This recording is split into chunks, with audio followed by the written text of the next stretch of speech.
ওমানের পাবলিক প্রসিকিউশনের সাম্প্রতিক প্রতিবেদনে উঠে এসেছে দেশটির আইনি পরিস্থিতির চাঞ্চল্যকর চিত্র। গত এক বছরে দেশটিতে শ্রম আইনের লঙ্ঘন ও চেক জালিয়াতি সংক্রান্ত অপরাধের সংখ্যা উল্লেখযোগ্যভাবে বৃদ্ধি পেয়েছে। পরিসংখ্যান অনুযায়ী শ্রম আইন লঙ্ঘনের দায়ে সর্বাধিক 22,309টি মামলা দায়ের করা হয়েছে, যা ওমানের বিচারিক ব্যবস্থার একটি উল্লেখযোগ্য দিক। এর ঠিক পরে রয়েছে চেক সংক্রান্ত অপরাধের স্থান, যার সংখ্যা 10,482টি।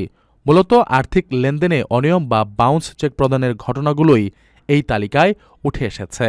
এছাড়া প্রবাসীদের রেসিডেন্সি বা বসবাস আইন লঙ্ঘনের দায়ে 9,493টি মামলা রেকর্ড করা হয়েছে। বিষয়টি দেশটিতে বসবাসরত প্রবাসী ও বিদেশি নাগরিকদের জন্য কিছুটা অস্বস্তির। প্রযুক্তিগত উৎকর্ষের দিক থেকেও পাবলিক প্রসিকিউশন বড় সাফল্য দেখিয়েছে।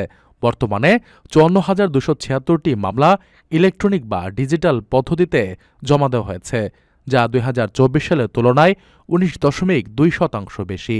সরকারি ডিজিটাল রূপান্তর সূচকেও সংস্থাটি 82% স্কোর অর্জন করেছে, যা গত বছরের চেয়ে 3% বেশি।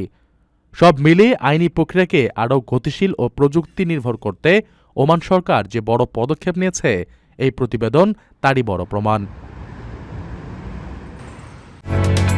ওমানের সেরা রেট দিচ্ছে বাংলাদেশি প্রতিষ্ঠান গালফ এক্সচেঞ্জ। প্রিয়জনকে টাকা পাঠাতে আজই আসুন আমাদের যে কোনো ব্রাঞ্চে অথবা কল করুন স্ক্রিনে দেয়া নাম্বারে। গালফ এক্সচেঞ্জ, বাংলাদেশিদের প্রিয় এক্সচেঞ্জ।